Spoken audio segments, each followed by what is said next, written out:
வருடத்தின் முதல் மாதம் சித்திரை மாதம்.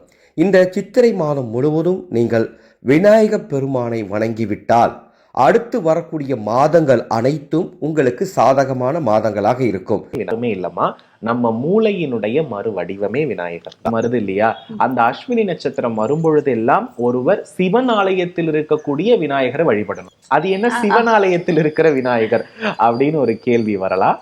பொதுவா சிவன் என்றால் சூரியன், சூரியன் தான் மூளை.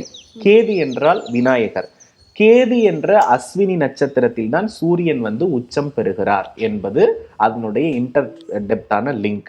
அப்ப என்னன்னா, இந்த இடத்துல பாத்தீங்கன்னா சிவனாலயத்தில் இருக்கக்கூடிய விநாயகரை வழிபட காரிய தடை கட்டாயமாக நீங்கும்.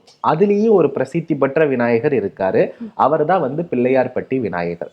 விநாயகர் தான், அது விநாயகர் கோவில் கிடையாது, அது சிவபெருமானுடைய ஆலயம்.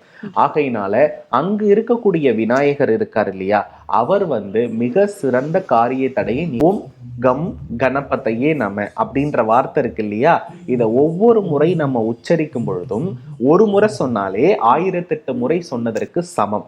அந்த 1008 முறை சொன்ன பலனை இந்த பூமியில ஒரு மூலிகை வழங்கும். அந்த மூலிகை எது அப்படின்னா அருகம்புல்.